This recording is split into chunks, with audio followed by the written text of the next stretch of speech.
putting first, your son, your father, or your husband? My son. I'm putting my son first, my father, then my husband. My son, and then my daddy, and then my husband. My son, my father, then my husband. Why the husband last? Let me know something. Because regardless if me and him together or not, my dad. Now, let's all establish that these are all younger people. Say that out off the gate. They're clearly young. So, I mean, no questions about that.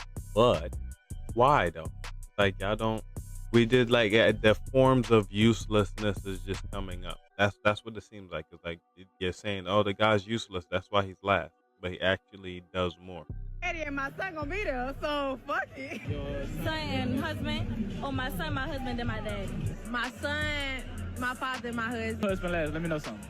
I love my daddy and I love my son. I birthed my son. Why would he be first? And my daddy, like, man, it's my daddy. Come on, you my husband. Husband, son, father. Yeah, she got her head on straight, and mind you, she's young.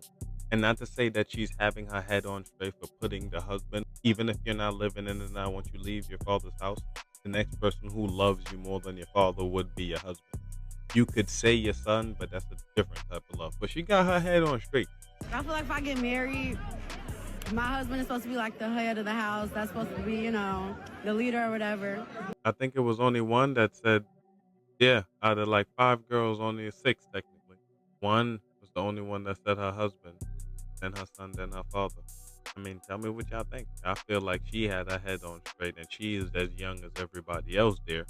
But the other ones, it's like, got to start looking at the background, the upbringing to see what happened at that point. You have to be open-minded to understand what I'm about to say.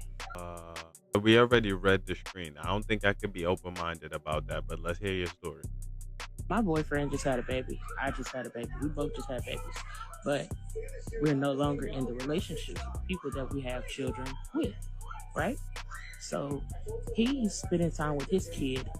I'm spending time with my kid. We got the kids together. The mom of his baby was at work.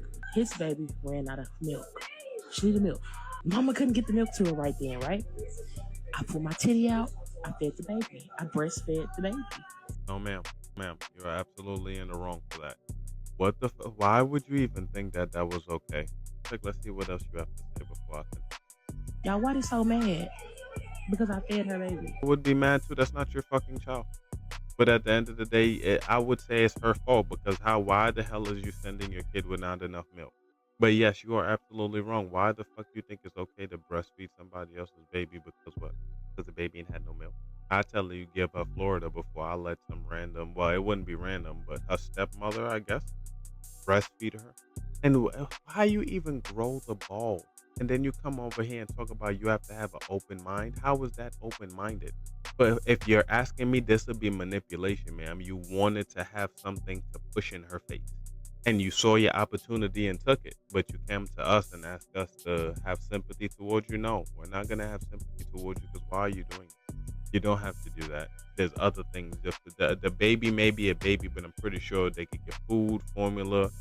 Yes, it's on the mother for not providing enough milk, but why you think it's okay to come tell us to garner sympathy for yourself when you're wrong? But tell me what y'all think in the comments if y'all think I'm wrong.